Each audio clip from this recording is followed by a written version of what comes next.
बहुत बड़ा ज्ञानी पुरुष कह रहा है ये बात। वृत्रासुर बोल रहा है देवराज इंद्र को ललकार करके कि अजात पक्षा इव मातरं खगा स्तन्यम यथा वत्सतरा क्षुधारता प्रियम प्रियैवे विसितं विषन्ना मनोरविंदाक्ष दिदृक्षते त्वाम। क्या आश्चर्य! अजात पक्षा इव मातरं खगा।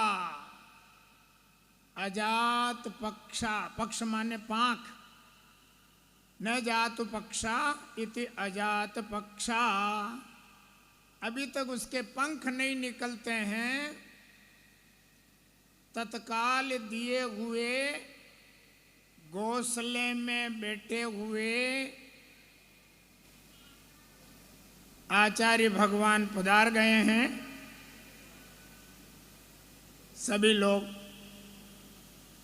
यथास्थान खड़े रहे।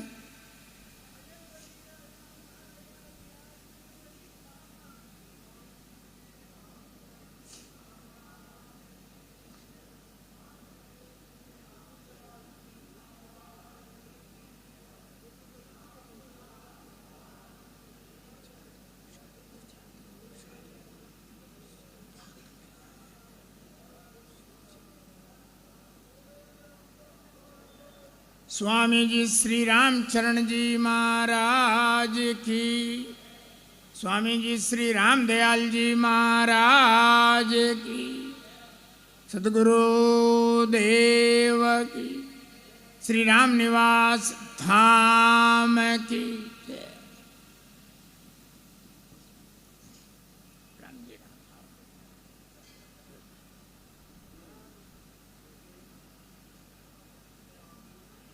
कमांडर बैठ जाइए।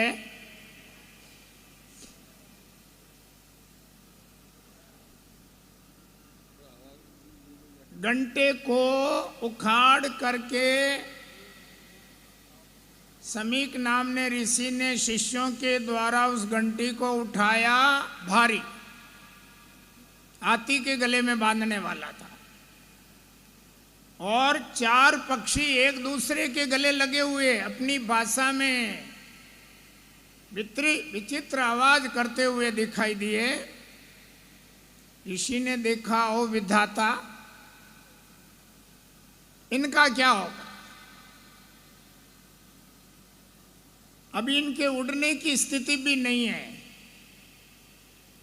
जो मैं आपको भागवत का उदाहरण दे के बता रहा था कि अजात पक्षा इव मातरं खगा स्तन्यम यथा वत्सतरा क्षुधारतः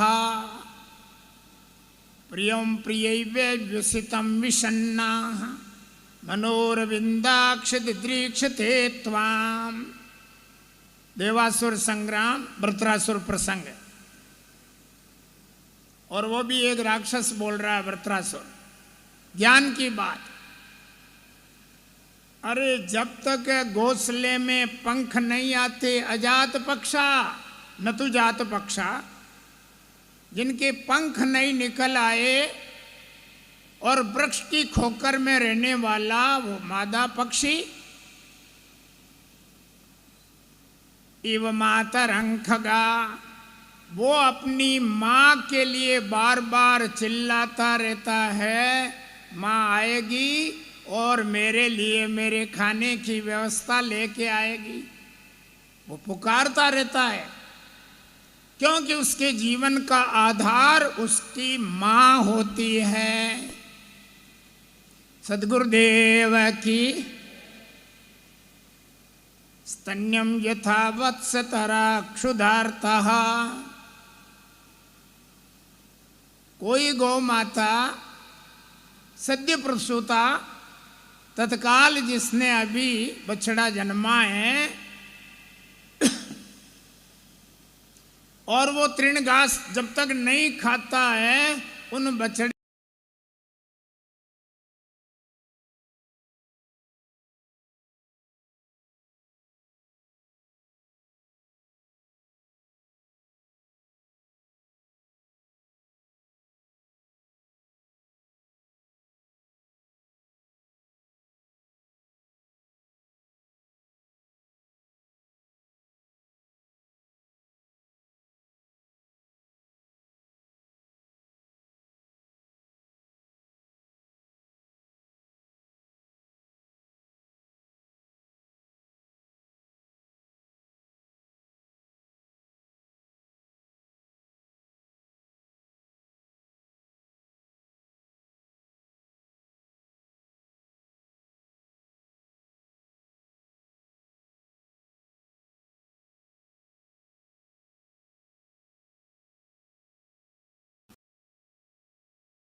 जीव दया की व्यवस्था को समझना होगा।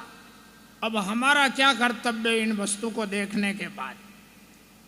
जैसे हो पुरुषार्थ रूपी धर्म को अपना करके इसको जीवित रखने की व्यवस्था हमें देनी होगी। हम ही इसके माँ बाप हैं। कौन है इसका कि बोले ये कैसे क्या होगा, ये जीवित रहेंगे नहीं रहेंगे?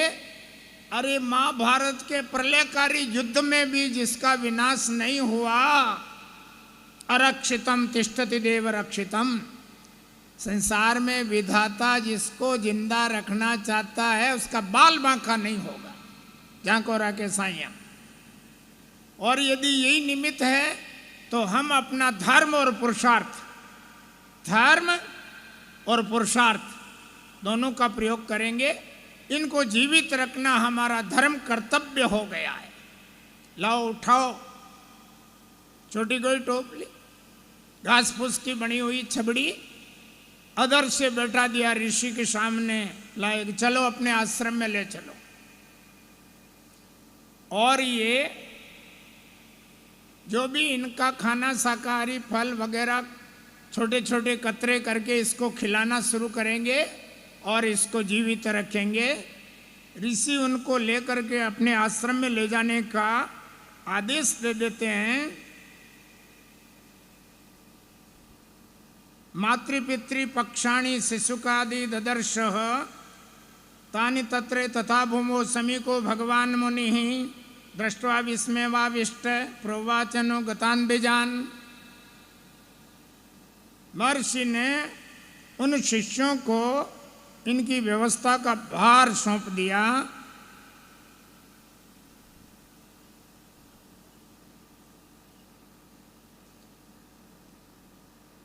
सम्यक युक्तम द्विजाग्रेण शुक्रेणोक्तम यथा स्वयं, एक उदाहरण दिया।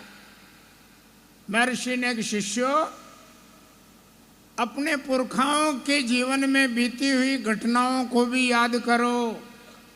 देवताओं का संग्राम हो रहा था, देवराज इंद्र, देवासुर संग्राम कहते हैं उनको, राक्षसों का और देवताओं का सतयुग की आदि में नर्मदा के किनारे पर युद्ध हुआ था।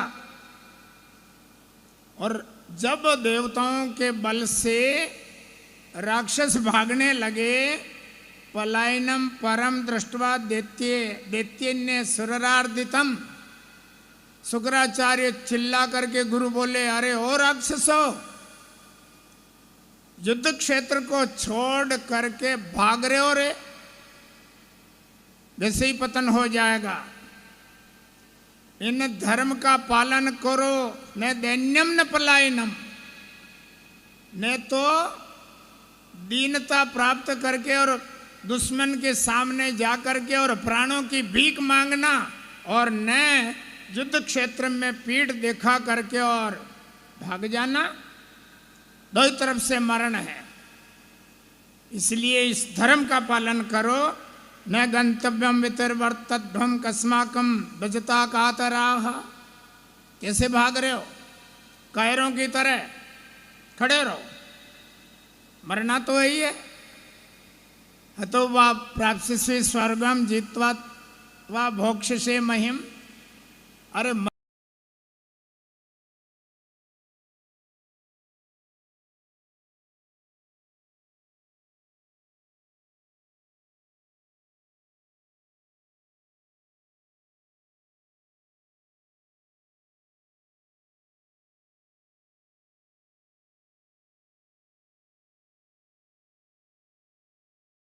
टेरो।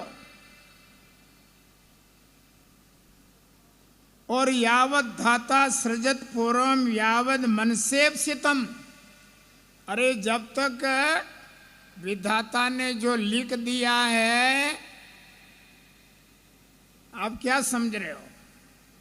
आप जीवन में जो कुछ भी कर रहे हो, जो कुछ भी प्राप्त कर रहे हो, वो आपका प्रारब्ध भी साथ दे रहा है।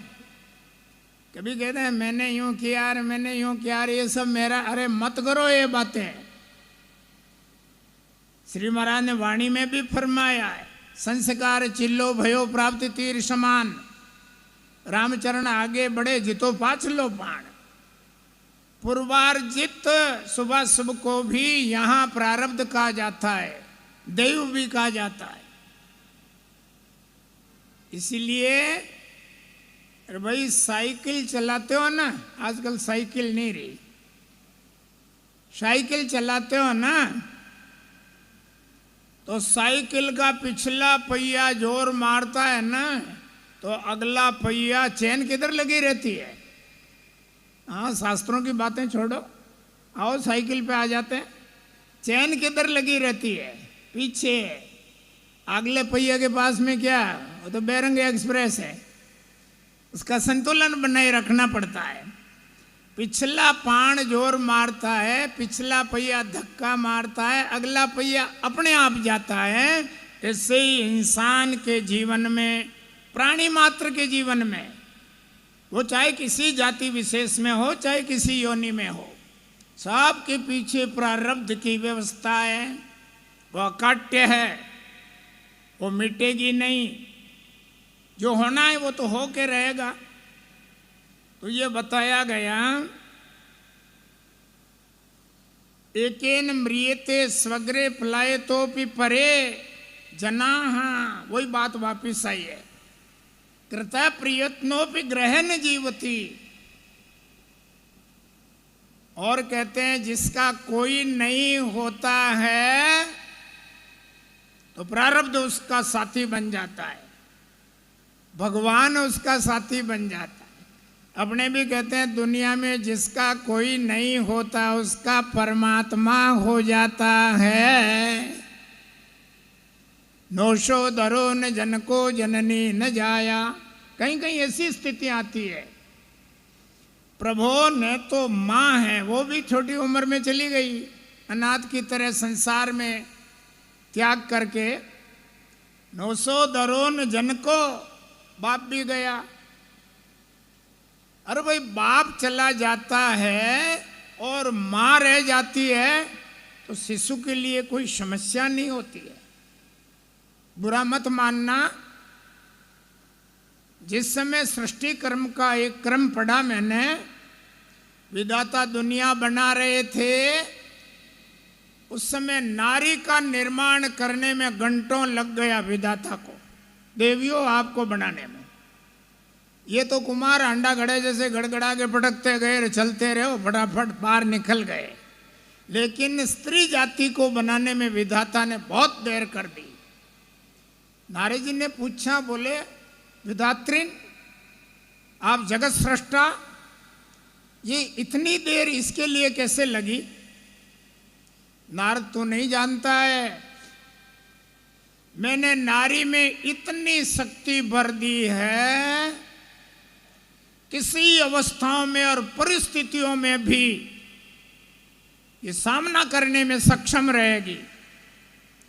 3-4 संतान होते हैं और बाप चला जाता है दुनिया में, तो वो सड़कों पर जा करके और धूली डाल करके, बड़ी मजदूरी करके और अपने बाल बच्चों को आने देती और बड़ा कर देती है। ये नारी में ऐसी शक्ति है। और यदि नारी चली गई तो सब पागल खाने में जाके लादो ला। बाल के भी बेचारे भीख मांगते हुए कण के भिखारी बन के और मारे मारे फिरेंगे। तो इसीलिए कहीं कहीं ये रचना देखने में आती है। आओ, तो जो होनहार है, सुरक्षितम देवहतम विनश्यति, संगीन पैरों में रहते हुए भी एक राजमहल की प्राचीरों के भीतर 4 दीवारियों में रहने पर भी उसकी मौत हो जाती है, कोई नहीं बचा पाता। और एक जंगलों में अनाथ की तरह भटकता हुआ भी संसार में जीवित रहता है। वही बात आई है। तो लिखा है, विदित्वेन संत्रासे कर्तव्यो विनिवर्तते ततो निवृत्तास्ते दैत्यस्त्यक्त्वा मरणा भयम, इसी शुक्र वचे सत्यम कृतमेति खगौतमे, ये शुद्धेपि न संप्राप्ता पंचत्वमति मानुषे। देखो, हमारा धर्म का जो कर्तव्य है वो हम निभाने हैं। वो हम पूरा करते हैं, आगे इसका प्रारब्ध काम करेगा। यद्यपि जिंदा रहना नहीं रहना दुनिया में विधि के हाथ है, हानि लाभ जीवन मरण, ये इंसान के हाथ में नहीं है। फिर भी कुछ पुरुषार्थ रूपी धर्म को नहीं अपनाया जाता है तो विद्वान पुरुष उसकी निंदा करते हैं, इसलिए उनका भी एक नियम है। आओ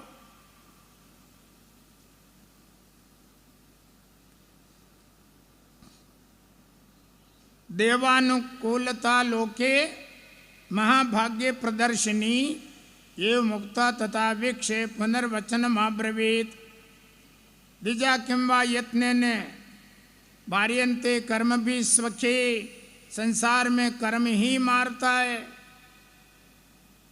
कर्म से ही प्राणी संसार में किस किस योनियों में भटकता है। प्रारब्ध उस कर्म का दूसरा पर्यायवाची शब्द है कर्म, और कर्म कर्मणा जायते जंतो कर्मणे नेवलीयते, कर्म से ही प्राणी संसार में पैदा होते हैं और कर्मों से ही जा रहे हैं। फिर भी हमारा एक पुरुषार्थ रूपी धर्म का उन कर्म व्यवस्था में एक संबंध जुड़ा हुआ है। इसी कर्मों की व्यवस्था को समझना बड़ा मुश्किल काम है, किंतु फिर भी हमारा पुरुषार्थ, अरे भाई कहे जब कर्म ही सब कुछ दे रहा है महाराज, तो फिर हम लोग ये मारे मारे क्यों फिरें। लिखा है पुरुषार्थ रूपी धर्म को तो अपनाना ही पड़ेगा। पुरुषार्थ का डिपार्टमेंट अलग है और प्रारब्ध का डिपार्टमेंट अलग है, ये दोनों को एक साथ जोड़ना ठीक नहीं है। पूर्वार्जित पुण्य शुभाशुभ है वो प्रारब्ध में आ गया, और वर्तमान में श्री महाराज ने भी स्वीकारा है, ध्यान रखना गुरुवाणी में, कर्म व्यवस्था को नकारा नहीं है। क्रियमाण करिए नहीं, प्रारब्ध ले भोग, क्योंकि प्रारब्ध अकाट्य और भोक्तव्य कर्म है। ना भुक्तम क्षीयते कर्म, बिना भोगे कर्म की व्यवस्था कभी छूटती नहीं, किंतु फिर भी पुरुषार्थ को ये माना क्रियमाण अवस्था में।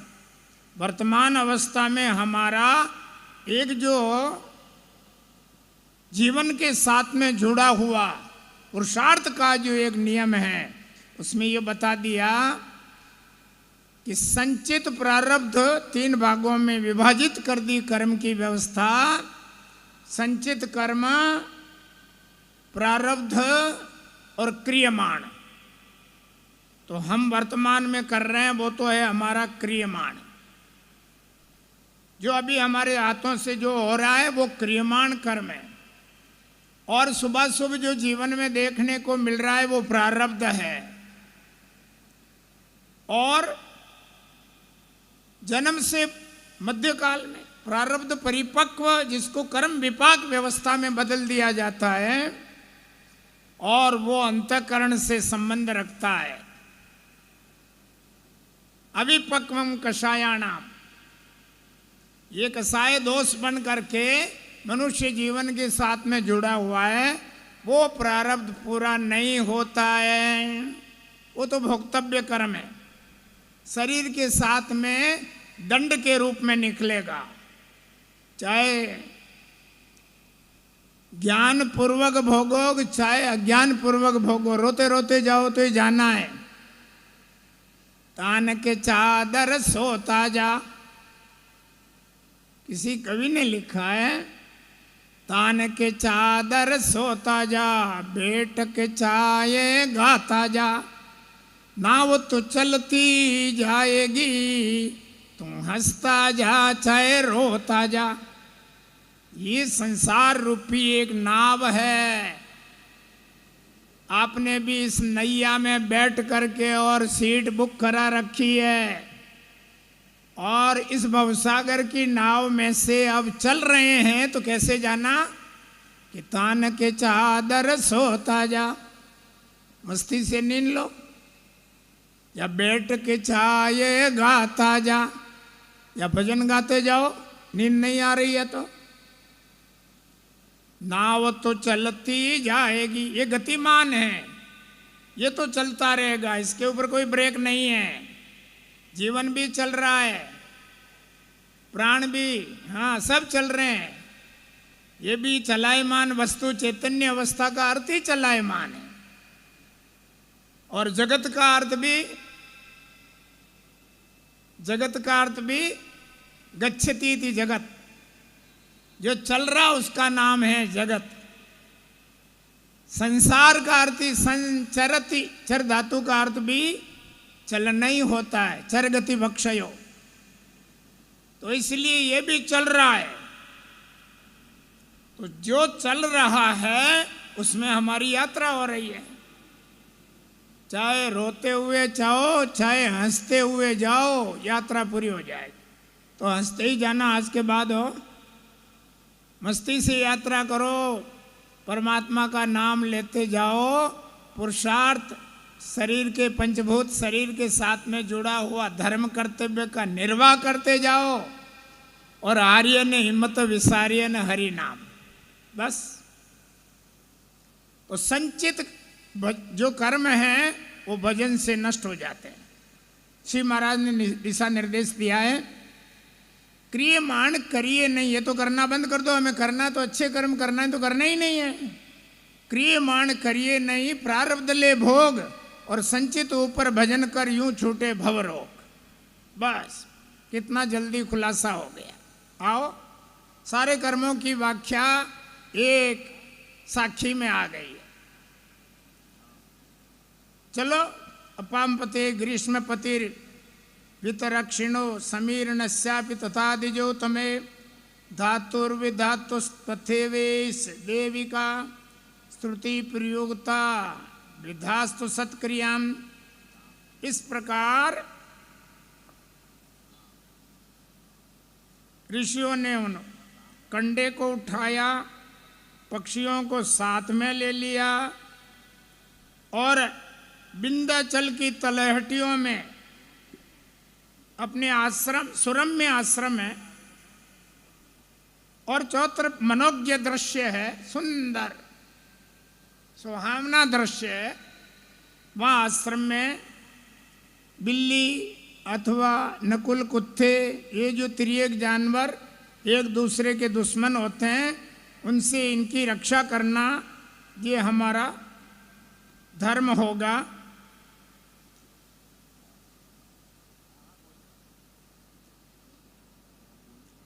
अब वहाँ पर बच्चे कंडे में पड़ रहे हैं, शिष्य लोग इधर उधर से कोई फल रसदार भी उनको खिलाने की कोशिश करते हैं।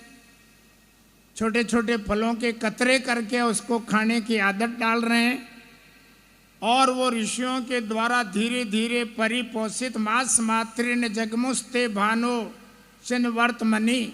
वाह, एक मास पूरा होते ही पंख निकल आए और पंखों में उड़ने की ताकत भी आ गई, और आश्रम के इर्द गिर्द घूमने लगे।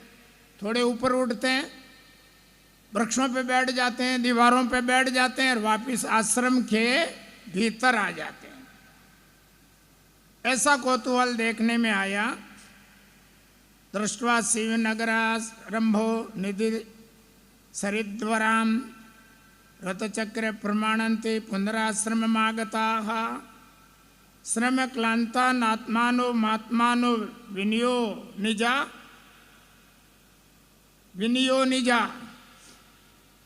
ज्ञानम प्रकटीभूतं तत्र तेषां प्रभावत।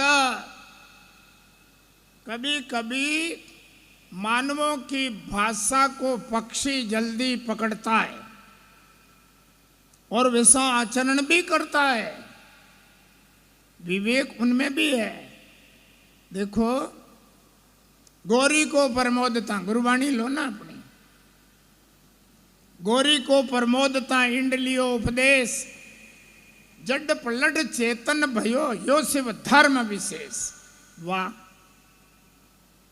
गौरी को उपदेश दे रहे थे, राम नाम के मंत्रों की पद्म पुराण की व्याख्या चल रही थी, और नींद तो आई जाती है ना, कथा में नींद आती है ना, आप जानते हो कथा में नींद आई जाती है, क्योंकि संस्कार नहीं होने की वजह से। दूसरा, आप सीधे नहीं बैठते हो। देखो मेरे तो अभी पाँव दुखते हैं तो ये अक्कड़ के बैठा हूँ ऐसे का, रीढ़ की हड्डी झुक जाएगी तो फिर खाट पे पड़े पड़े भी इलाज नहीं होगा, सीधे बैठो। और हाँ, भजन करते हैं तो भी एक व्यवस्था है, आसन अडिग जमाए के, आसन की भी एक व्यवस्था होती है। ये श्वासों श्वासाराम, अपना ही श्रवणा सुने तब सुरति रहे एक ठाम। तो इस प्रकार पार्वती भी होंगलों की तरह बैठी हुई थी ज्ञान सुनने के लिए, और वो राम नाम की रामेति वर्णाद्वयमादरेण ब्रह्म संगीता का प्रकरण चल रहा था,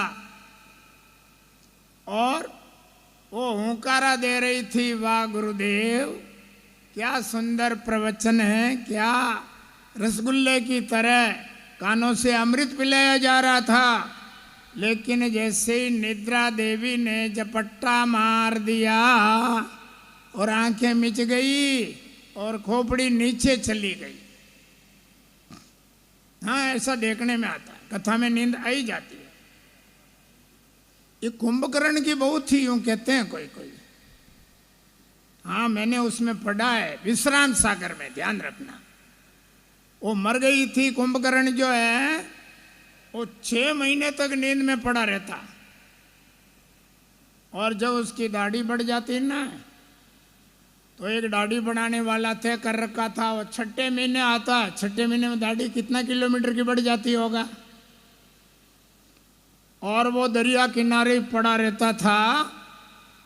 तो वो दाढ़ी बनाने वाला आया सैन भक्त, और सरकार जगी, पास में समुद्र में मुंह डुबो करके, और वो दाढ़ी उस तरह भी कोई तलवार जितना लंबा चौड़ा होगा काट रहा था, और उबासी आ गई।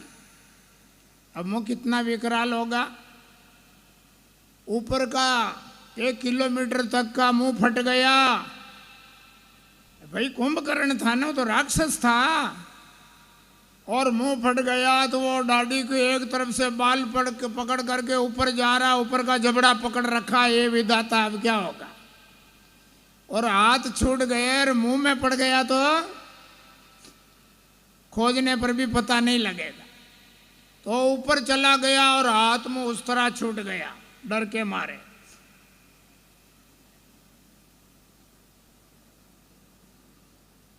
उस तरह छूट गया तो देखा अब क्या करूं।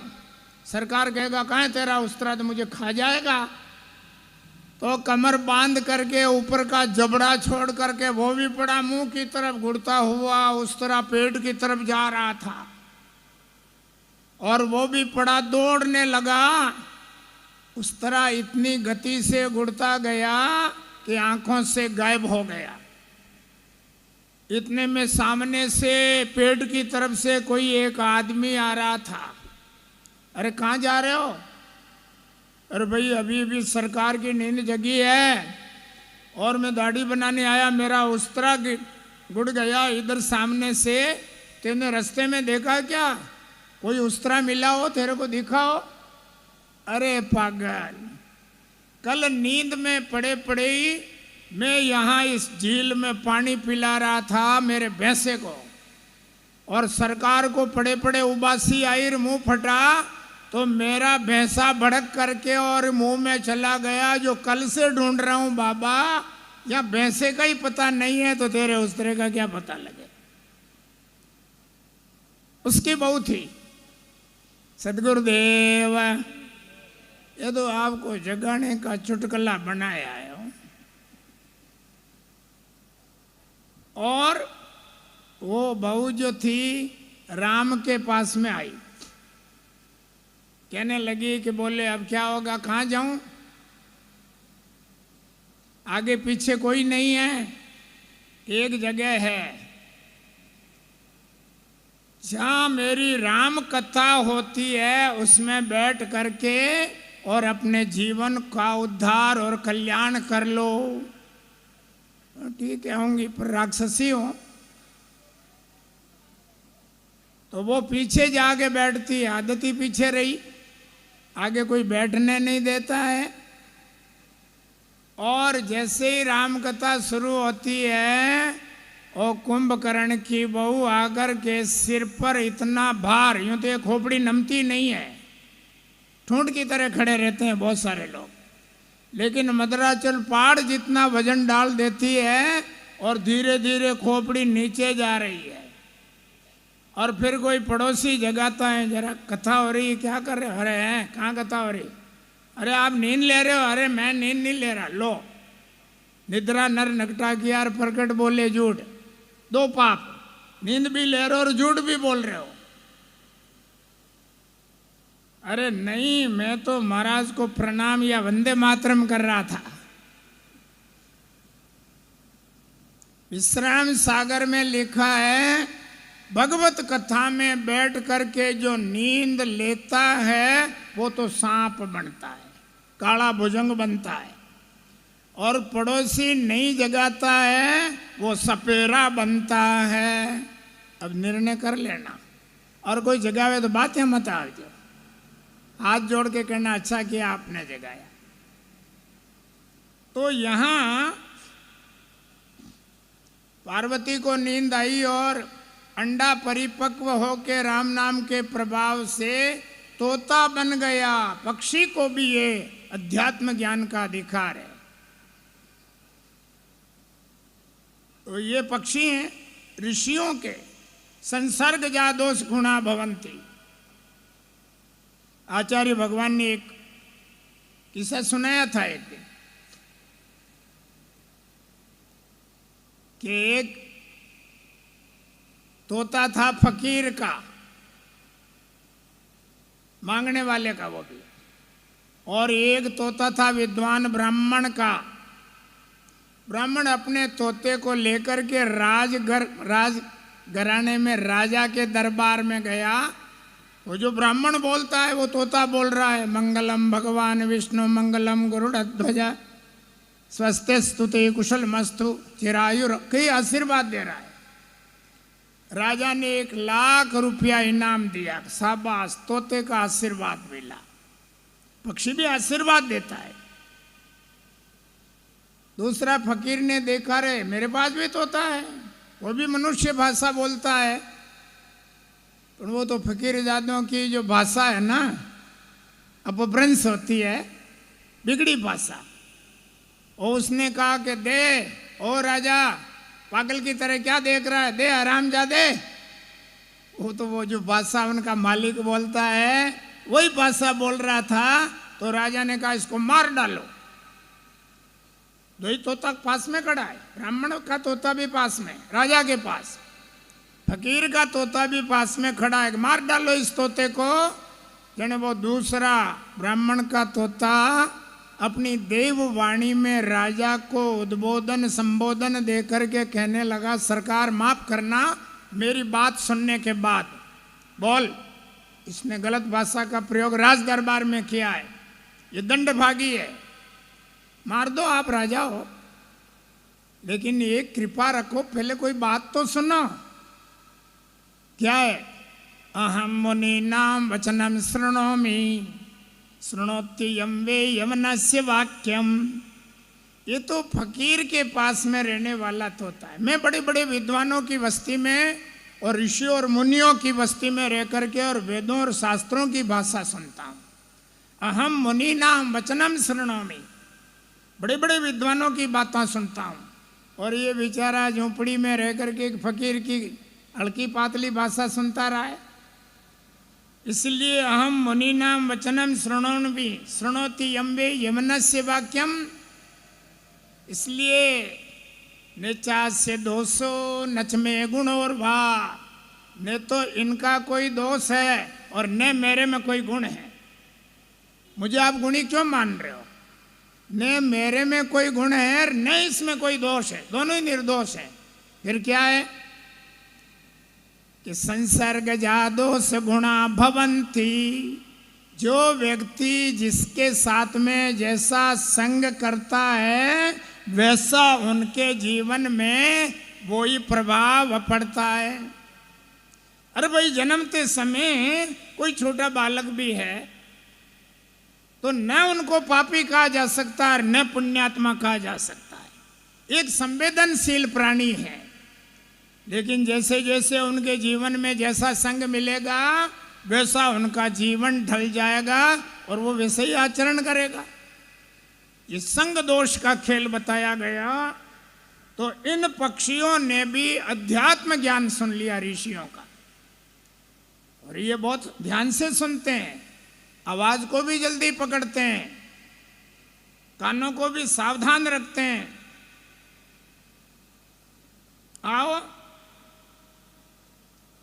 समय के बाद में चकार परिया साथ गुप्त्याचास पोषणम मास मात्रेण जगमुस्तेभ्यो चंदन वर्तमनि कोतुल विलोलाक्षीर दृष्ट्वा मणि कुमार कई दृष्ट्वा मही नगराम संभो निधि सरिद्वराम।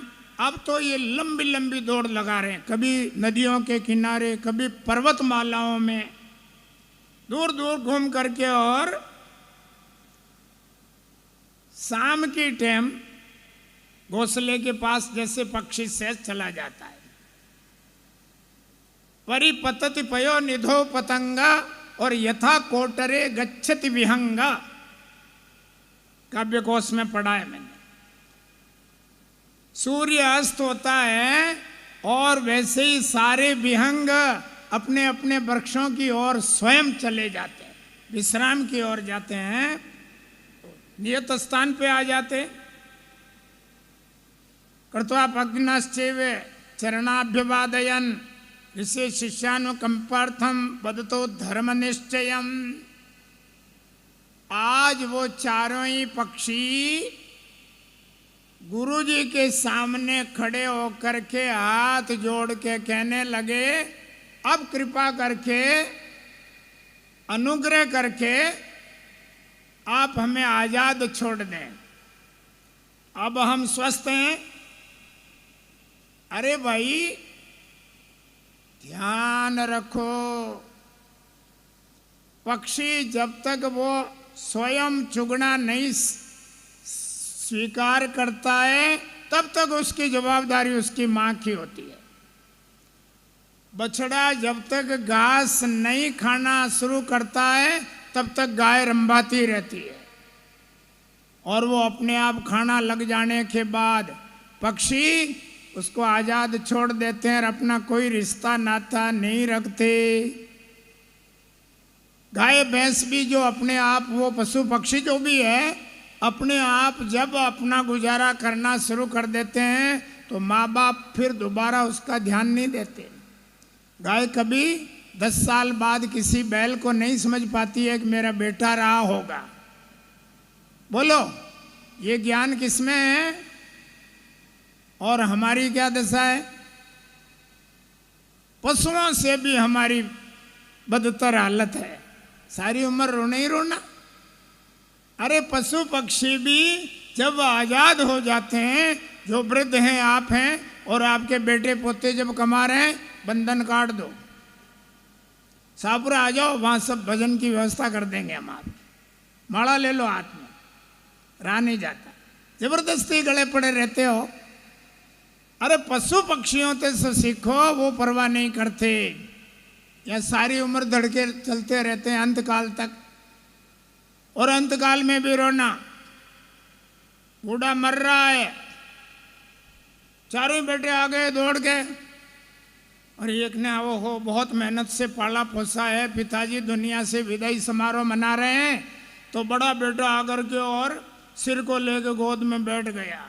फूलों की तरह पाला पोसा है, पाले यहाँ जिनादे में पलका दी छावे, एक भुजा पकड़ के बैठा, एक दूसरी भुजा पकड़ के बैठा, और एक पांवों को गोद में लेके बैठ गया।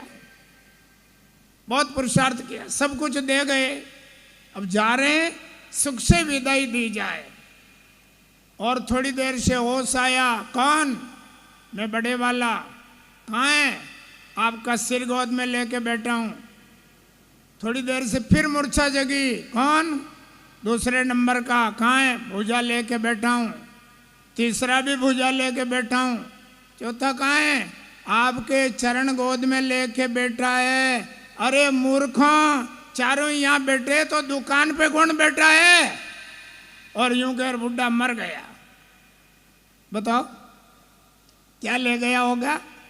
आओ, तो ये जो मार्कंडे का प्रसंग क्रमबद्ध, फांफो नहीं करूंगा मैं, धीर कंठ से आपको सुना रहा हूं, अच्छी तरह से आप समझ सकते हो।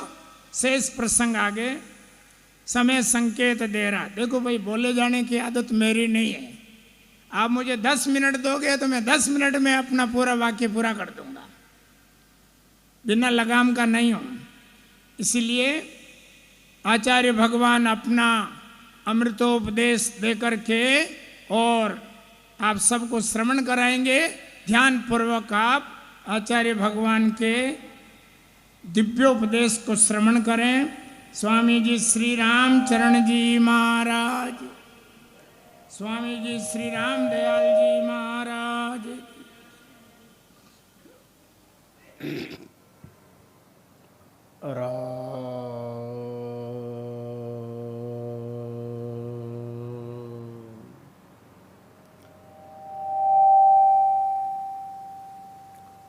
सो सतगुरु निज रूप नाम निर्वाण बतावे, भारम कर्म और भोग शोक संसार निवारे।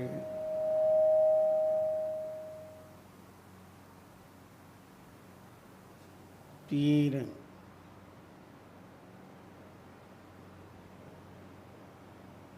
राम राम राम राम। किताब जलन हरण भव पर उतारे, कर्णधार करुणा सुने दया धर्म की मोल। राम चरण ताकि शरण मिट जाए संशय सूल।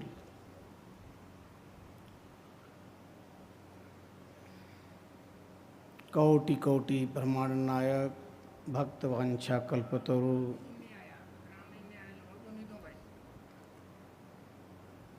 माधुरी सौंदर्यता सिंधु दीनबंधु, घट घटवासी अविनाशी, निर्गुण निरंजन निराकार, भक्त भक्ति भाववश, सगुण संजन साकार, अनेक रूप रूपाय विष्टुए प्रविष्टुए। परमात्मा राम की पवित्र पाद पद्मों में प्रणाम करते हैं। समाराध्य पुण्य श्लोक तपश्चरण ब्रह्मदेश समाय्याधर रामचरण जी नाम। श्री महाराज के कल्प वृक्ष में पवित्र पाद पद्मों में श्रद्धा भक्ति प्रीति पुरस्सरः प्रणिपात। भक्ति प्रचारक राम रस रसिक पावन संत जन, रामचरण चरणानुरागी भगवत इष्ट ही सत्संग प्रेमी, उपस्थित सकल भक्त समाज, श्रवण कर रहे थे रामष्टय संप्रदाय के परम मनीषी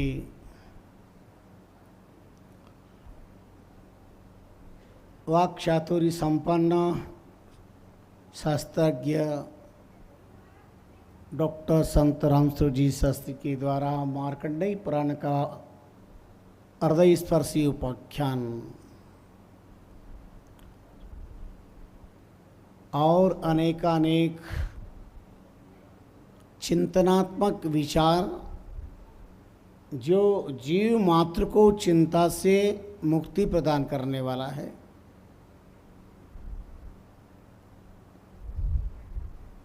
संत की वाणी जीवन की कहानी को बदल देते हैं। राम गुरु संत की कृपा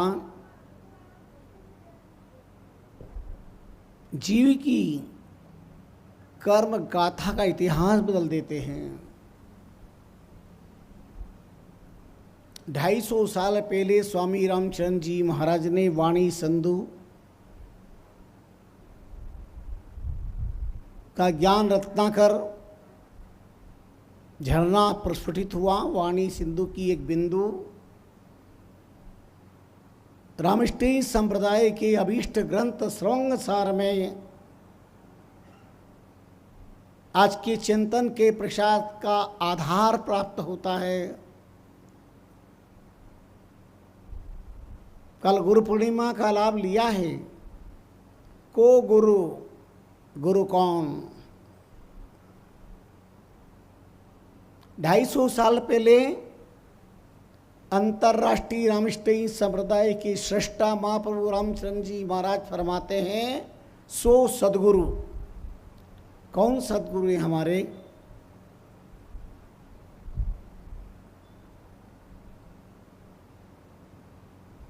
सो सदगुरु निज रूप नाम निर्वाण बतावे, जो निज रूप का साक्षात्कार कराए।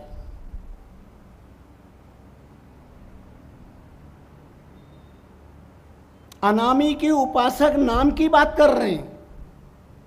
मजे की बात सुनो, निज रूप नाम निर्वाण बतावे।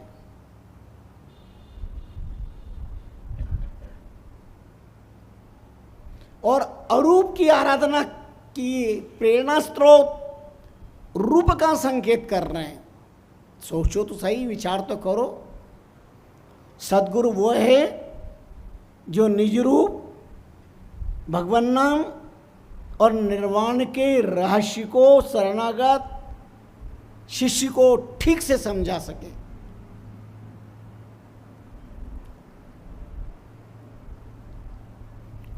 भरम करम और भोग शोक संसार निवारे। कौन सदगुरु? सदगुरु दया भई भरपूर, भरम करम सब गयो दूर। रोज प्रार्थना के महामंत्र बोलते हो, आप हो गुरुदेव दिनपति, अगम ज्ञान प्रकाश है। उर नयन के तुम देव व्यापक अज्ञता। रोज प्रार्थना करते हो। सदगुरु कौन? कर्मवाद विषय तन का है, काया का। ब्रह्मवाद विषय मन का है। तो कर्म और धर्म सबसे दूर कर दे।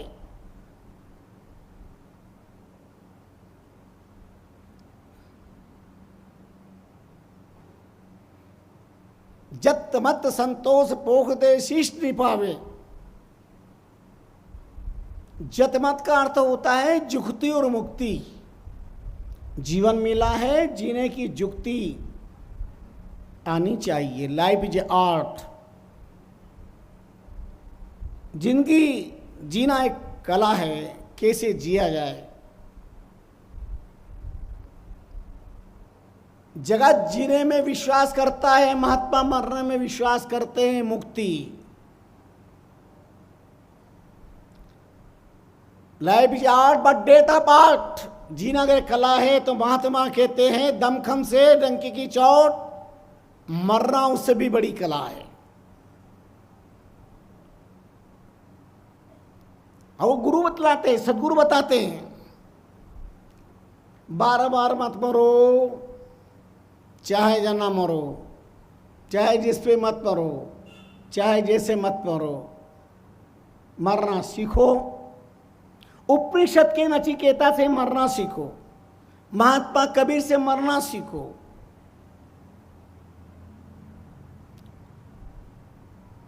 सदगुरु मरना सिखाते हैं। और सदगुरु के द्वारा मरना सिखाने का मतलब है काल को पछाड़ना, मौत की भी मौत। गुरु मेहरबान, शिष्य पहलवान। गुरु ऐसी अलौकिक शक्ति प्रदान करते हैं जहां काल भी थर्राता है।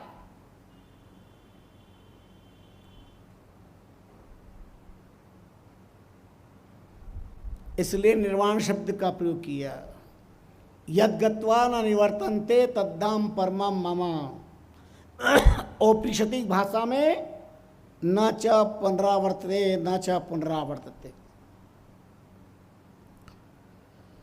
अभी मार्कंडेय पुराण के माध्यम से पंडित श्री के द्वारा सुन रहे थे। चाहे देवता हो या दैत्य हो, दोनों को गुरु की आवश्यकता पड़ी। देवताओं के गुरु बृहस्पति जी, राक्षसों के गुरु शुक्राचार्य जी। देवता के द्वारा कितनी बार राक्षस मरे, पर गुरु बलवान थे। जब जब भी मरे, शुक्राचार्य जी की नाम संजीवनी विद्या ने उनको फिर प्राणदान दे दिया, फिर जिंदा कर दिया। देवता जिनको मार दे उनको भी जिंदा करने की ताकत गुरु में होती है, ध्यान देना। इसलिए गुरु की शक्ति आवश्यकता जीवन में होती है। नुगरा नर कोई मती मिलो रे, पापी मिलो हजार, एक नुगरा का शीश पर रख पापी को भार। हजार पापी मिले चलेगा, पर एक नुगरा व्यक्ति नहीं चलेगा। हमारे पुराने महात्मा लोग बड़े प्यारे मार्मिक दृष्टांतों से समाज को जागृत करते थे। एक बार महात्मा नारद भ्रमण करते हुए नगर में प्रवेश करते हैं। आस्था श्रद्धावान परिवार के बारे में जानकारी करके पहुंचना होता। श्रद्धालु ने खूब सम्मान किया। आज हमारा भाग्योदय हुआ है। साधारण संत आ जाए तो भाग्य खुल जाए। आज तो नाम लिहारी भगवान के मन साक्षात नामावतार नारद जी आए हैं। भाग्योदय हो गया। संता को दर्शन किया, चख निर्मल हो जाए। संत सदगुरु के दर्शन करने से वैकारिक आंख भी निर्वैकारिक बन जाती है। बड़ा सम्मान किया, बड़ा स्वागत।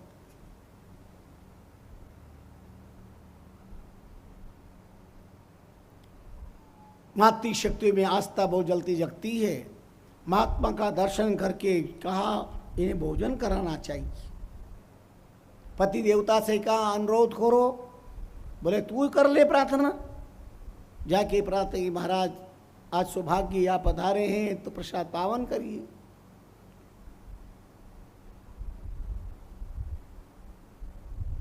महात्मा ने मस्ती में हाँ भर ली और बहुत पवित्रता से सावधानी के साथ भोजन तैयार करके हाई कर दिया और आपने प्रसाद भगवान को भोग लगाया, पाया।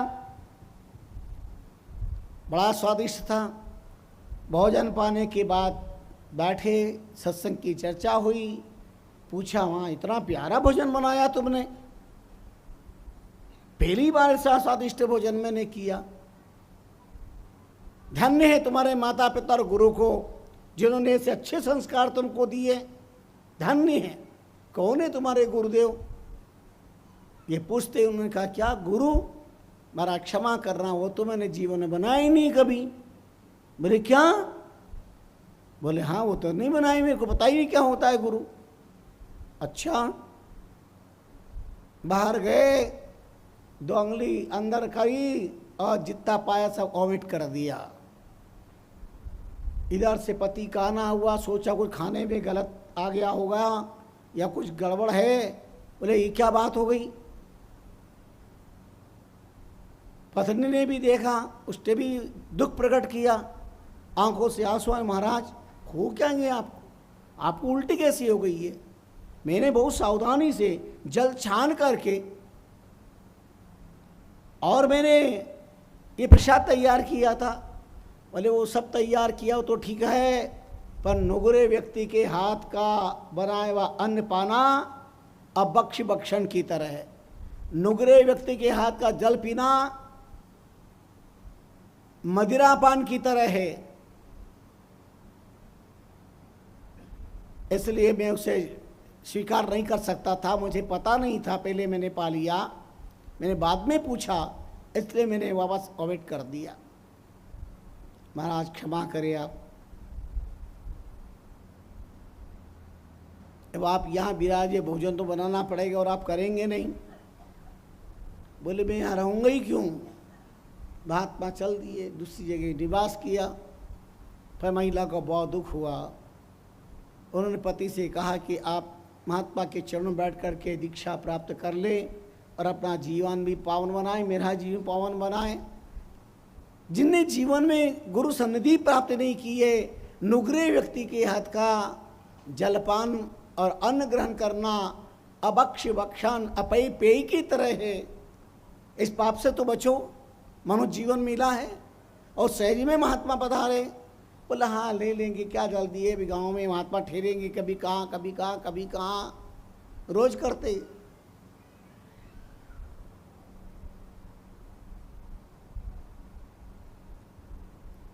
उस आस्थावान महिला ने प्रार्थना की, महाराज मेरे पति तो रोज हाँ ना खबर, आप मुझे तो दीक्षा दे ही दो। नारद जी ने उन्हें नाम मंत्र की दीक्षा प्रदान करी। राम नाम तारक मंत्र सुमरे शंकर शेष, रामचंद्र सच्चा गुरु देवे यो उपदेश, सदगुरु बख्शे राम नाम सिद्धारे विश्वास, रामचंद्र निधि नटे तो निश्चय होई प्रकाश। बहुत आस्था निष्ठा पूर्वक श्रवण किया, राम नाम जाप का विधि विधान बता दिया। उसकी निष्ठा, उसकी आस्था, उसका आत्मप्रवृत्ता प्रबल हो गया। गुरु ही बताए मार्ग को जीवन में धारण कर लिया।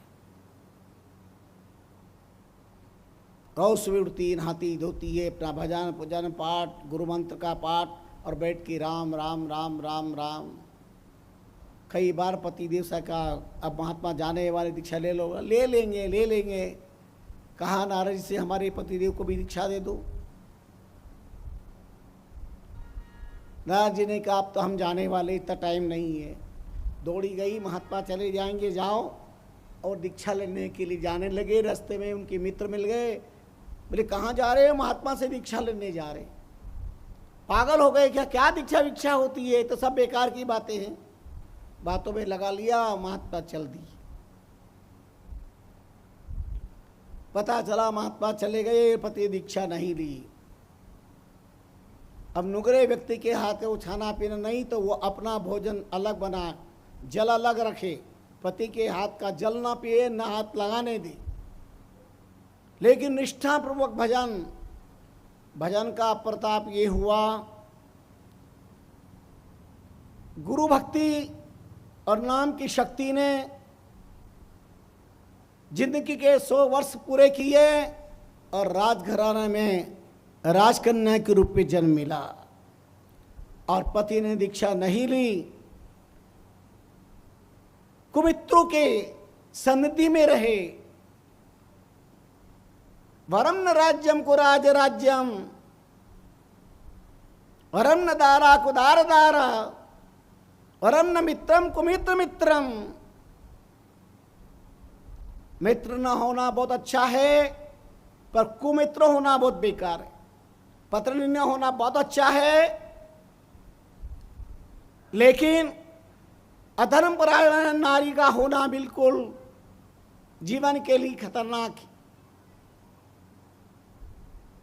राजा राज्य ना चलेगा, लेकिन कुराज्य और कुराजा नहीं चलेगा।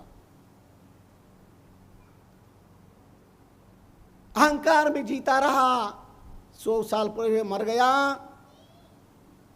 और राजघराने का हाथी बनना पड़ा। संयोग की बात,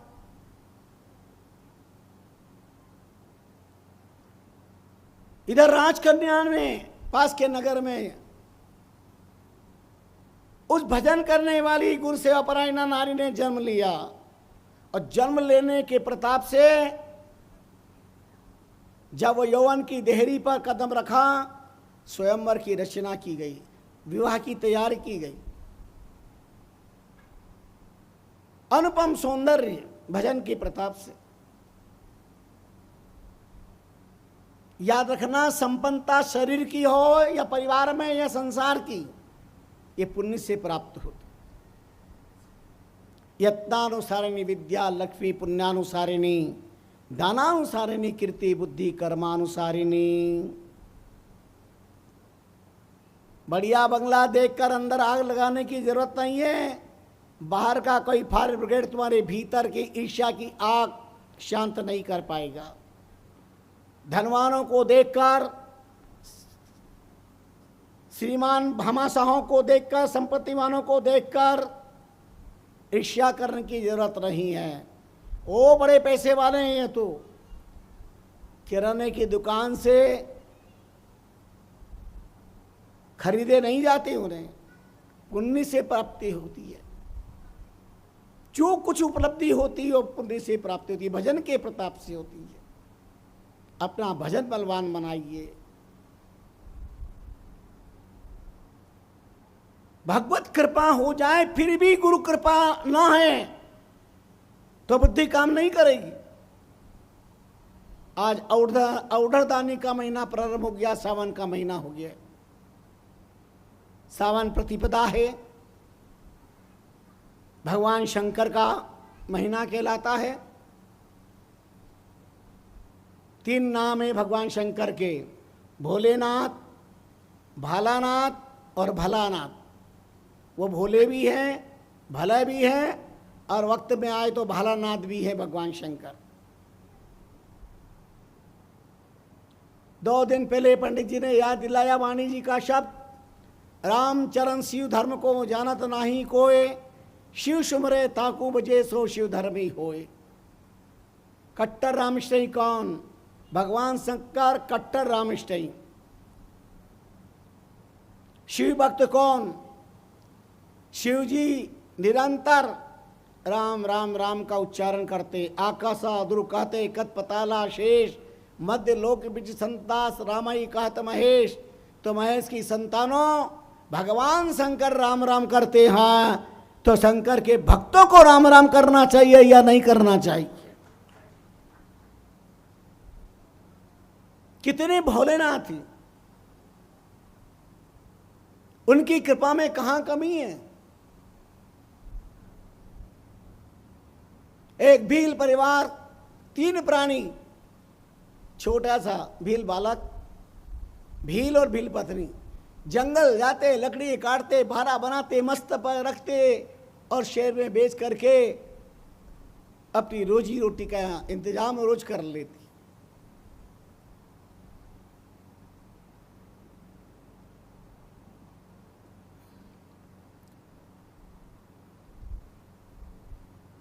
भक्ति कभी निष्फल नहीं होती है।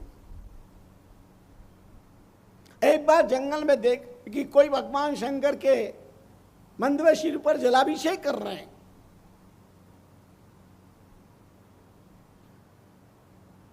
सोचा अपना तो ये भाग्य नहीं है, अपन कहां से लाएं, कोई पात्र नहीं, कुछ नहीं। हाथ जोड़ के नमस्कार करना शुरू कर दिया। देखा तो शुरुआत कर दिया। ये टीवी का युग है, देख करके जमाना बिगड़ता भी है और सुधरता भी है।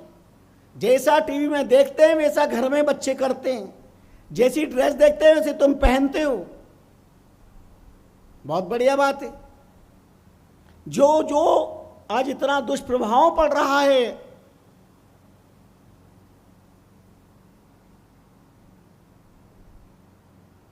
जब से देश में, इस भारत में सट्टा, सिनेमा, सिगरेट, सुंदरी, सूरा के सकार का आगमन हुआ है, तब से सद्बुद्धि, सत्विचार, सविनयता और सत्संग पर कुठाराघात हुआ है।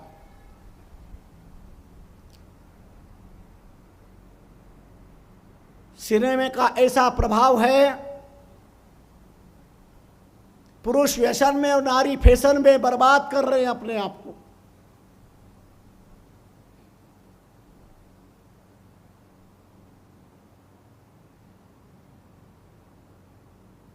आज पत्नी पति के बिना रह सकती है, पर पाउडर के बिना नहीं रह सकती है। चाहे आटा ही चौपड़ ले, मुंह सफेद चाहिए। याद रखना, दुनिया के किसी प्रसाधन से चेहरे नहीं चिपका करते हैं, क्रीम पाउडर से चेहरे नहीं चमकते हैं, बताओ मीरा कौन सी लिपस्टिक लगाती थी, कौन सी कंपनी का पाउडर लगाती थी। पर आज न केवल राजस्थान, न महाराष्ट्र, न केवल भारत देश, सारे विश्व के अंदर मीरा का नाम चमक रहा है, क्योंकि उन्होंने भक्ति की लिपस्टिक लगाई, ज्ञान की क्रीम लगाई। आजकल तो ब्यूटी पार्लर, गली गली में ब्यूटी पार्लर चल रहे, ब्यूटी है ही नहीं और ब्यूटी पार्लर में जा रहे हैं। याद रखना दुनिया के लोगों, तुम्हारी दुनिया में ब्यूटी पार्लर में नकली चेहरे चमकाए जाते हैं। आओ हमारे ब्यूटी पार्लर में, यहां शरीर को नहीं आत्मा को चिपकाया जाता है परमात्मा तक पहुंचाने के लिए। अष्टावक्र गीता के माध्यम से यही तथ्य की बात बताई है। एको दृष्टासी एको दृष्टा प्रायोसी, दृष्टा एक ही है।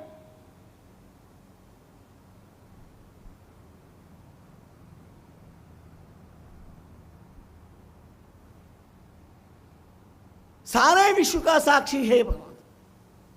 लेकिन हे महाराज जनक,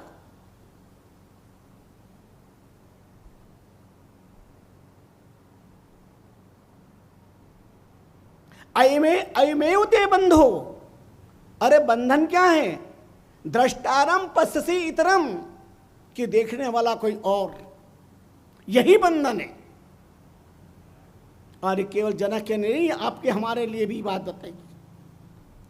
हम कहते हैं कर्ता कोई है, भोक्ता कोई है, हमारे कर्म का फल देने वाला कोई और है, देखने वाला कोई और है। और ज्ञानी कहते हैं अयमेव ते बंधो, यही बंधन है महाराज जनक। दृष्टारम पश्यसि इतरम, दृष्टा कोई और, यही बंधन है।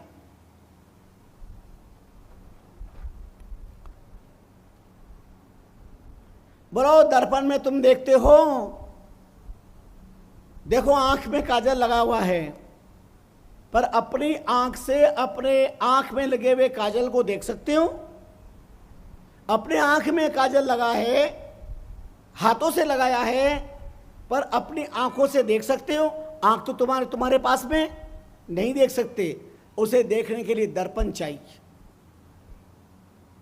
तो क्या सूरदास की आंख में लगा हुआ काजल दर्पण सामने करने पर वो देख लेंगे? इससे क्या अर्थ हुआ? आंख में लगे हुए काजल को देखने के लिए केवल दृष्टि नहीं, केवल दर्पण नहीं, दृष्टि भी चाहिए। तो ये तो आंख के निकट है, पर निकटतर और आंख के पास में है। क्या स्टार आप आई, वो तारा जो आई ऑपरेशन पर उसको चेंज कर देते हैं, जैसे बैटरी में सेल, बैटरी की आकृति कम ज्यादा होती है क्या? तब मैं कहता हूं, हमारे भक्ति श्रुति कहती है, वेद कहते हैं, देवस्य पश्चिका वही महत्वा कस्मई देवाई हविषा विदेमा। इस शरीर रूपी काव्य को, जीवन रूपी काव्य को जरा शांत दांत होकर पढ़िएगा।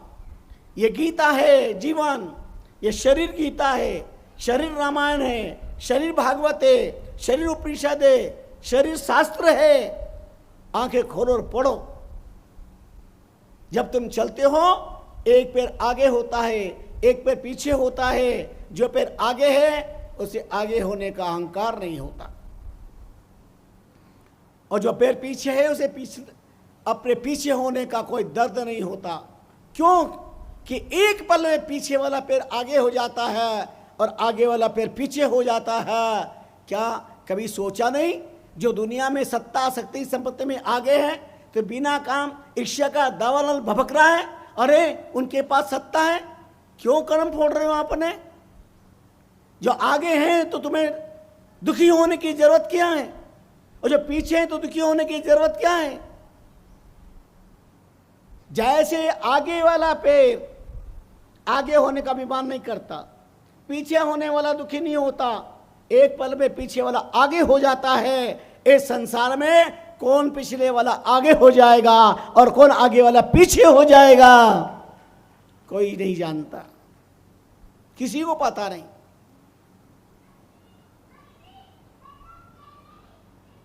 हे महाराज जनक,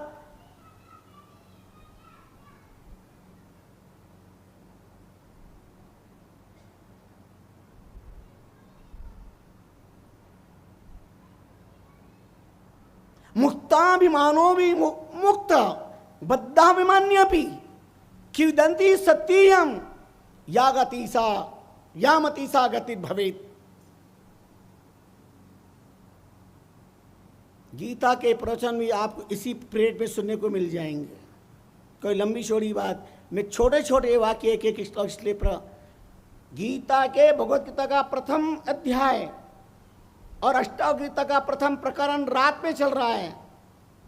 आज से सावन लगाए रात्रि प्रवचन नहीं होंगे। रात्रि प्रवचन केवल हमारे संत गोविंद राम जी आपको सुनाएंगे आरती के बाद।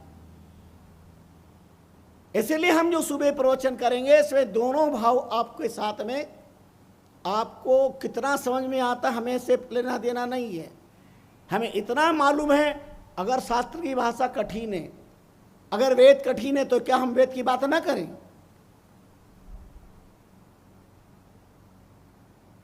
कोई संसार में ऐसे कठिन नहीं होता, हमारा मन ठिकाने नहीं होता। एक ही कक्षा में बहुत सारे विद्यार्थी बैठते, पढ़ाने वाले अध्यापक एक, साल भर के बाद परीक्षा होती है, एक मेरिट में ऊपर ही ऊपर रोल नंबर और एक गोल नंबर। एक अध्यापक पढ़ा रहे हैं, पढ़ने वाले विद्यार्थी एक कक्षा में हैं, एक जैसा पढ़ा रहे हैं, पर एक का रोल नंबर एक का गोल नंबर। क्यों? जिसका रोल नंबर ऊपर ही ऊपर नंबर आया वो ध्यान से सुन रहा था और उसे सुन करके उसको आत्मसात किया, चिंतन किया। और गोल नंबर वाला इधर से सुना, इधर निकाल दिया, ध्यान कहीं और था। वैसे ही जैसे महात्मा प्रवचन कर रहे हैं और आगे बैठा व्यक्ति चिलम की खाली भोंगली में धूल डाल रहा है, और महात्मा ने पूछा कि क्या कर रहे हो? ये सब कर रहे हैं, वही मैं कर रहा हूं, और मैं कर रहा हूं, ये सब कर रहे हैं। अरे भाई, ये सब कथा सुन रहे हैं, सत्संग, तो खाली भोंगली के अंदर जो है वह धूल डाल रहा है। बोले महाराज माफ करना, ये भी सब वही कर रहे हैं जो मैं कर रहा हूं। मैं चिलम की खाली भोंगली में धूल डाल रहा हूं, इस भोंगली में, और ये जितने बैठे ना ये इस भोंगली में धूल डाल रहे। आपकी बात इधर से सुनते हैं, इधर से निकाल देते हैं, ना मनन करते हैं ना चिंतन करते हैं। शास्त्र की कितने भी कठिन प्रसंग हो, जब हम बार बार सुनते हैं तो सरल होते, इसलिए बार बार आपको सुनाया जाता है। मुक्ताभिमानो मुक्त एवं बद्धाभिमान्योपि। मुक्ताभिमानी मुक्त है, जिसको मुक्ति का अभिमान है फिर भी मुक्त है, पर बद्ध का अभिमान है। बद्ध का अभिमान क्या है? हम विप्रोसी, हम मेश्वसी, हम क्षत्रियोस्मि, हम धनवानोस्मि, अड्डुभी धनवानस्मि कौन निस्तु सतीशी मया। भगवत गीता।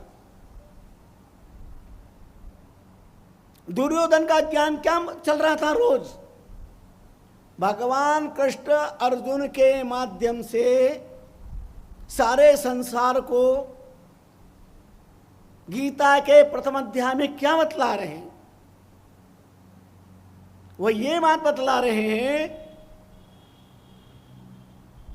मेरे पांडु के पुत्र ने क्या किया। संजय ने बताया कि दुर्योधन ने गुरुदेव के पास में जाकर सेना की विराटता के बारे में बताया, आपके चतुर शिष्य की रचना है। अच्छा, कभी कभी क्या बात होती पता? आपके घर के पढ़े लिखे बच्चे, कई लोग क्या कहते हैं, ओ कथा तो यही है, यही रामायण है, भागवत है यही, संत वही, प्रसंग तो वही कहते रोज के रोज, क्या होता है? तो मैं भी एक बात पूछूं, दाल रोटी तो होगी वही, फिर रोज खाने की क्या जरूरत? भोजन तो वो का वही है, पेट वो का वही है, खाने वाले भी तुम के वही हो। काय को माता मेरे को रोज तकलीफ दे रहे हो? सुबह की बना ली तो शाम की चिंता, शाम को बने तो सुबह की चिंता, अब क्या बनाए, आज क्या बनाए, फिर कल क्या बनाएंगे? है तो भोजन वो का वही। जब वो का वही भोजन न मिलने पर तुम जी नहीं सकते, तो रोज सत्संग नहीं मिलेगा तो तुम्हारी आत्मा भी मुर्दा हो जाएगी, जी नहीं सकोगे। संत का सदगुरु एक वाक्य भी रोज सुनने को मिल गया, केवल राम, तो भी तुम्हें आराम हो जाएगा। शास्त्र की बातें तो बहुत विचित्र बातें हैं, बहुत गहराई की बातें हैं।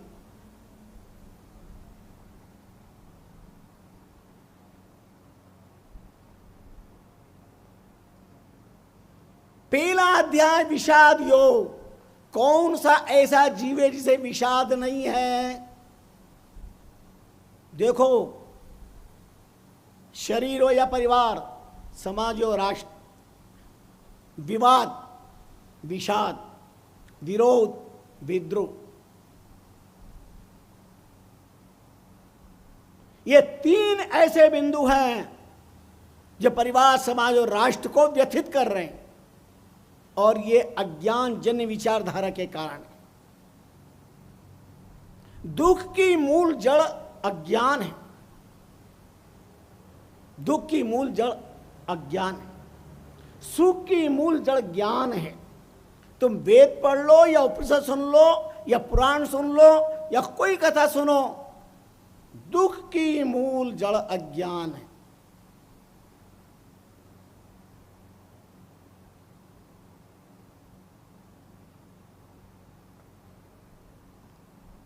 जब तक अज्ञान को ऑपरेशन नहीं होगा, सुखी नहीं हो सकती।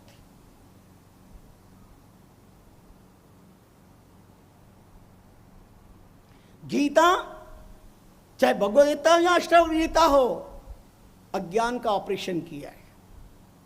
अर्जुन के माध्यम से हो, चाहे महाराज जनक के माध्यम से हो, इधर भगवान कृष्ण कह रहे हो या अष्टावक्र जी कह रहे हो, पर सब मिलाकर अज्ञान को नष्ट कर रहे हैं।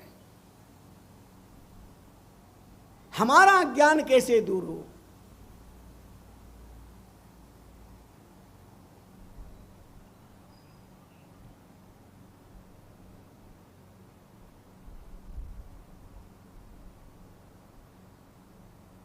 जितना व्यक्ति अपने अज्ञान से परेशान है, किसी से नहीं है। व्यक्ति अपने आप से ज्यादा दुखी है। एक परिवार में एक अच्छे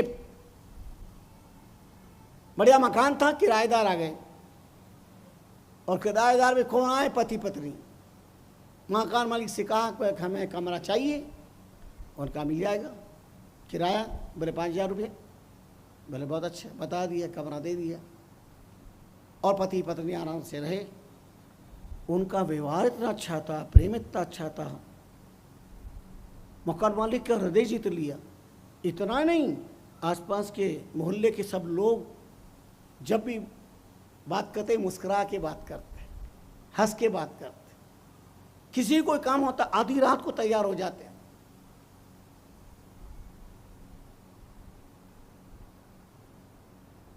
सबका हृदय जीत लिया। एक बहुत मजे की बात, थे पति पत्नी, लेकिन कभी झगड़ा नहीं होता था उनमें, खूब प्रेम से रहते। आप जितने बैठे हो, आप भी नहीं झगड़ते हो, उनमें कभी झगड़ा नहीं, कभी भी। मकान मालिक की सोच ही बहुत खुश था, हे भगवान, या तो रामायण में कैकेयी थी जो ये कहा करती थी, राम जैसा बेटा और सीता जैसी बहू सबको मिले। आज मैं कहते हूँ ये पति पत्नी आए हैं, इनका जैसा बेटा और बहू सबको मिले। कभी नहीं झगड़ते। देखो, झगड़ना भी जरूर, झगड़ा लिया करो, नहीं झगड़ो ना तो नजर लग जाती है। झूठे ही झगड़ लो तो झगड़ा करो, नहीं तो नजर लग जाती है। एक दिन ऐसा विचित्र माहौल हुआ, अद्भुत विचित्र माहौल हुआ। दोपहर 12, 11:30 बजे भोजन पर बैठे थाली पे, और हंस हंस के बातें कर रहे थे। परोस रही थी देवी और देवता, प्रसाद पा रहे थे, पति पत्नी खुश। और अचानक कोई बात ऐसी हो गई, और उस बात पे ऐसी तनातनी हुई, गई थाली तो 12 के भाव। और जो झगड़ना शुरू हुआ तो 12 बजे से 3 बजे तक, 3 से 6, 6 से 9, 9 से रात के 12 बजे तक। मकान मालिक ने कहा, लोगों ने कहा, ये तो कभी झगड़ते ही नहीं, आज क्या हो गया? किसी नज़र लग गई, आज दिन भर से ही क्या हो गया इनको? 12 बजे मकान मालिक ने दरवाज़ा खटखटाया, खोलो तो सही, क्या हो क्या गया? दरवाजा नहीं खोले। अरे खोलो, बड़ी मुश्किल से खोला तो देखा कि नारी के बाल बिखर रहे हैं, पुरुष की आंखें सुलगती भट्टी की तरह। उनका कहा तुम क्या हो गया तुम्हें ये, अरे हो क्या गया है, समझती नहीं है ये, समझा के थक गया। इतने में उसने कहा सारी समझदारी के ठेकेदार तो ये हैं, ये कौन सा समझ रहे हैं। मकान मालिक सबका है, बात क्या हुई इनको, आज दिन भर से लड़ रहे झगड़ रहे, हो क्या मामला क्या है। उनका बात क्या है, बात क्या, कुछ नहीं बात, मैं कह रहा हूं अपने बेटे को डॉक्टर बनाना डॉक्टर बनाना डॉक्टर बनाना। इतने में पत्नी ने कहा क्या सुख है डॉक्टर को,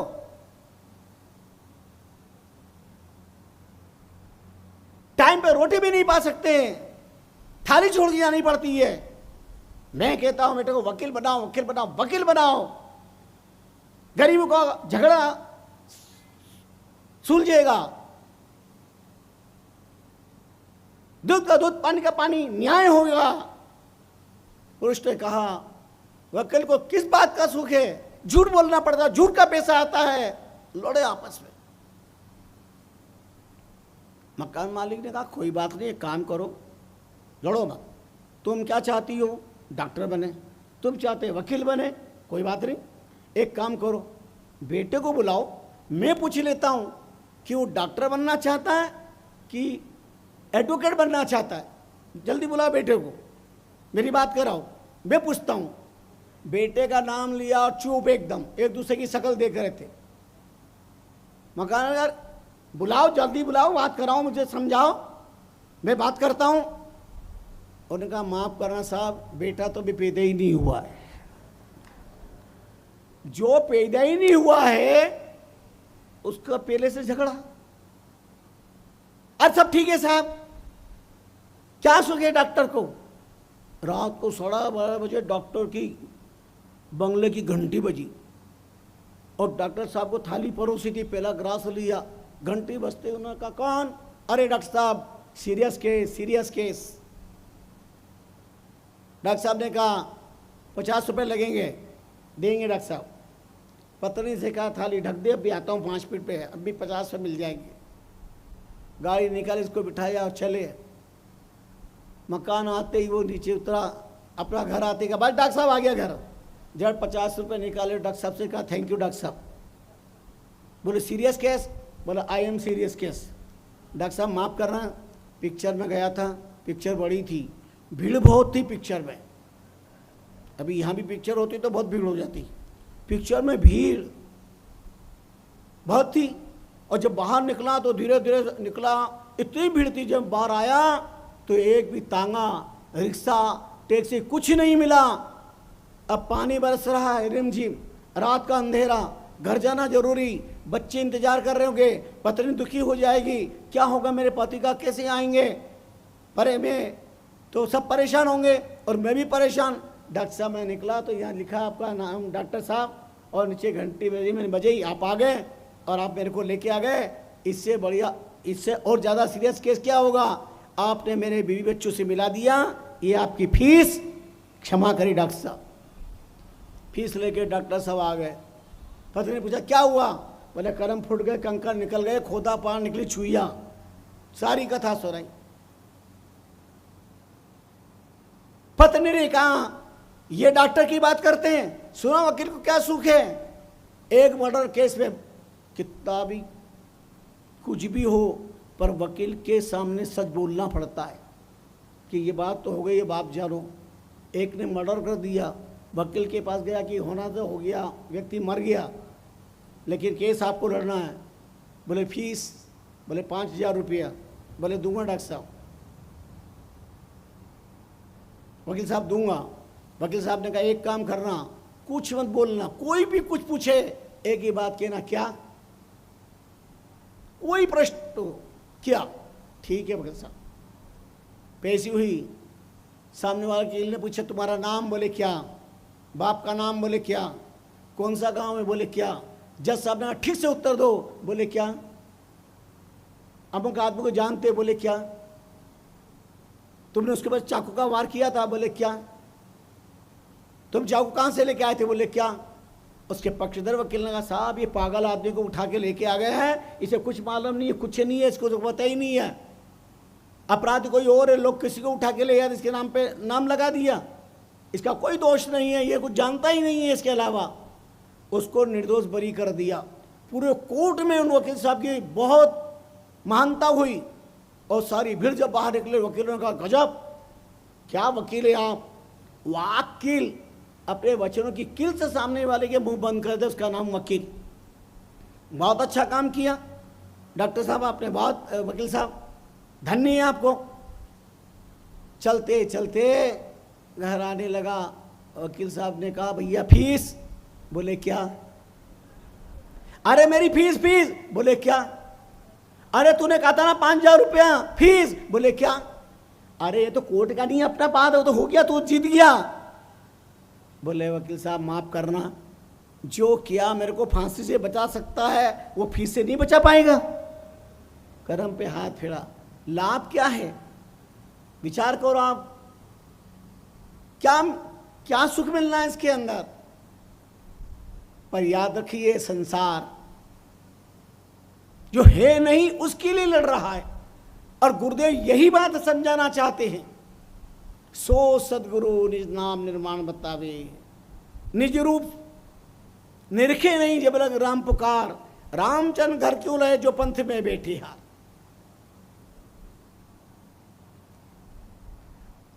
गुरु की आवश्यकता क्यों, वह गोविंद का साक्षात्कार है, अपने जीव का रूप बताते हैं, मैं कौन हूं, कहां से आया हूं, क्या कर रहा हूं, क्या मुझे करना चाहिए, क्या करना उचित है, क्या करना उचित नहीं है, यही स्वरूप तो गुरुदेव बतलाते हैं, और किसी का सामर्थ्य नहीं है। जैसे दर्पण के अंदर अपना चेहरा दिखता है, इसे गुरुदेव के ज्ञान में अपनी आत्मा का दर्शन होता है, इसलिए गुरु की आवश्यकता होती है। नारद जी वैकुंठ में जाते, भगवान का दर्शन करते और फिर चल देते। भगवान की नगर पालिका की टीम आती, जगह को धोती थी। एक दिन नारद जी वापस आ गए तो देखा जगह धुल रही है। पूछा प्रभु ये क्या बात, बोले तुम यहाँ रोज बैठते हो ना, तुम नुगरे हो, तुमने गुरु नहीं बनाए, तो मेरे को ये जगह धोनी पड़ती है रोज। नारद जी ने कहा तो फिर अब क्या करूं, बोले गुरु बनाओ। किसको बनाऊं, जो पहले मिले उसको ही बना लेना। और नारद जी दूसरे दिन सुबह सुबह निकले और एक धीवर मछुआरा मिला, नारद जी ने गुरु बना लिया। भगवान के पास आए, बोले गुरु बना लिए, बोले बना लिए। बना तो लिए पण लगाया।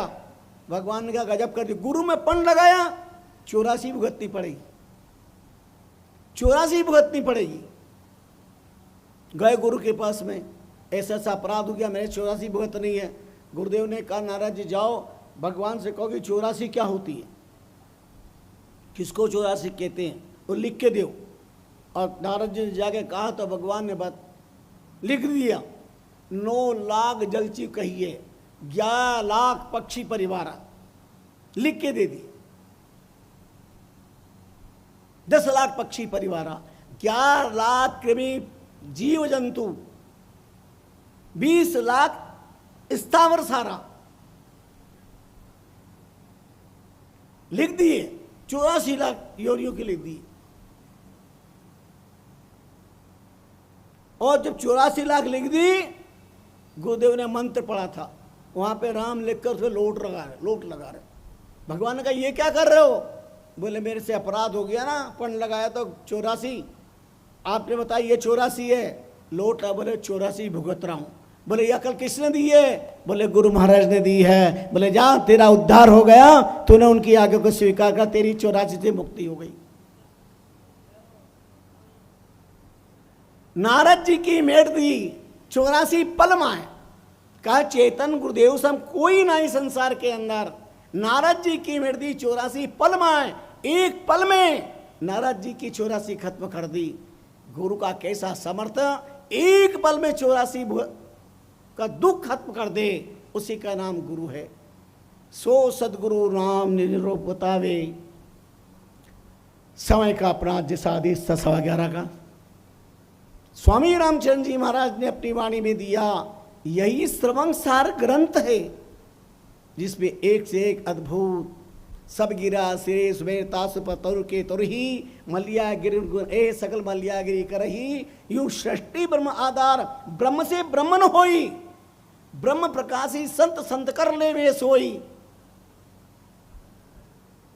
आज दिन तक एक ब्रह्म ने दूसरा ब्रह्म नहीं किया, पर गुरु ने निजने कितनों को ब्रह्म ज्ञान करा दिया।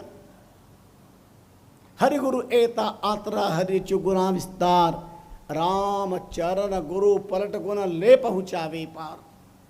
राम चरण गुरु पलट गुना ले पहुंचावे पार। अज्ञानियों का अज्ञान गुरुदेव ने अपनी एक कृपा दृष्टि से दूर करके ज्ञान का ताना पाना पे ला करके और प्रभु का कृपा पात्र बना दिया। सो सदगुरु, उन्हें सदगुरु कहते हैं। श्रवण सार में रोज नित नए प्रसंग मिलेंगे, रोज नए नए प्रसंग आपको श्रवण करने को मिलते रहेंगे। आइए, तो मैं आपको एक बात बतला रहा था, सावन का महीना और तीनों प्राणी उनकी भक्ति देकर भगवान औरदानी खुश हो गए और कहा बिल से मांग क्या चाहिए। बोले प्रभु आपके दर्शन हो गए, अब कुछ नहीं मांगना पड़ेगा। हमारे यहाँ भक्ति करी तो हाथ जोड़े, सेवा करी, भजन किया है। पत्नी ने भिल्ली ने सोचा कैसे मेरे पति भोले भाले मूर्ख है, भगवान के तो मांग क्यों नहीं रहते, और मेरे से भगवान भी जिसको चाहिए उससे तो पूछते नहीं है, नहीं चाहिए उनसे पूछ रहे। अगर मेरे से कहते तो मैं मांगू। अंतर्यामी परमात्मा से क्या छिपा हुआ है। अंतर की सभी लखे अंतर्जामी राम, रामचंद्र साचा तना, राम सुधारे काम। भगवान ने भिल्ली की तरफ देखा और कहा अरे तू मांग ले क्या चाहिए भाग्यवान। उनका पहले वचन दो कि जो मैं मांगूंगी आप देंगे। भगवान ने कहा तथास्तु, मांग क्या चाहिए। बोले आपने वचन दिया तो मांगू। बोले हाँ मांग। बोले आप एक काम करो, मेरे काला कलुटा शरीर एकदम गोरा गट्ट हो जाए और अप्सरा की तरह होकर के एरावत हाथी के ऊपर सोने की पालकी में मैं बैठूं और नौकर चाकर हवा पंखा झले और महारानी के ठेके लगाए। भगवान का तथास्तु। देखते देखते उसका भिल्ली का शरीर समाप्त और सुंदर कंचन काया अप्सरा बन गई, महारानी इंद्राणी की तरह, और एरावत हाथी पर सोने की पालकी में बैठी है और पंखा झल रहे हैं, जय जयकार हो रहा है। दो प्राणी नीचे हैं, पति और पुत्र, और यूं देखें ये मेरी घरवाली और ये वहाँ बैठी और मैं यहाँ। इसने अपना सुख देखा और कुछ नहीं मांगा भगवान से। अब जो भगवान कहे मेरे से तो बता दो इसको मांगना क्या होता है। भगवान अंतर्यामी कहा भिल राजा कुछ मांगना चाहते हो। बोले हाँ, जो मांगूंगा देंगे। हाँ बोल दूंगा। मांग क्या चाहिए। बोले ऐसा करो, ये जो महारानी की इंद्राणी की तरह एरावत हाथी पर बैठी है ना, इसको गधेड़ी बना दो, इसको गधेड़ी बना दो, इसको जो अहंकार हो रहा है पता चल जाए। ये नहीं कहा कि पति सही मैं आराम से बैठूं, मेरा बच्चा भी मेरे साथ में बैठे, अपना सुख देखा। भगवान का तथास्तु। हथनी गायब, अप्सरा का रूप गायब, मनुष्य का चोला खात्मा और गधड़ी बनना पड़ा। एक छोटा सा बालक और था से भगवान ने उसकी तरफ देखा, बेटा तू भी कुछ मांग। बोले क्या मांगू। बाप तो भील, माँ गधेड़ी, क्या मांगू बताओ। एक बच्चा रो रहा हो, आप सोना चांदी जवाहर सब कुछ दे दो, क्या वो रोना बंद करेगा। लेकिन अगर उसको माँ के पास पहुंचा दो तो उसको सब कुछ मिल गया, रोना बंद कर देगा। उन्होंने कहा प्रभु सच में आप कृपा करना चाहते हो तो पिता भील है, माँ गधेड़ी है, मुझे कुछ नहीं चाहिए, मेरी माँ को माँ बना दीजिए और मुझे मिला दीजिए, कुछ नहीं चाहिए। फिर उसको माँ बना दी। ये तीनों प्राणी पर भगवान की कृपा हुई, लेकिन गुरु कृपा से बुद्धि नहीं मिली। तीनों ने अपना अपना सुख देखा। केवल पत्नी ने सुख देखा वैभव, पति ने सुख देखा वैभव से प्राप्त आग का परिणाम, लेकिन बालक का सुख था केवल मां से मिलना। इसी प्रकार साधक का सुख है केवल परमात्मा से मिलना। गुरु कृपा जब होती है तो साधक परमात्मा से मिल जाता है। आइए, सो सदगुरु निज रूप नाम निर्माण बतावे, जत मत संतोष भोग दे शिष्टि पावे।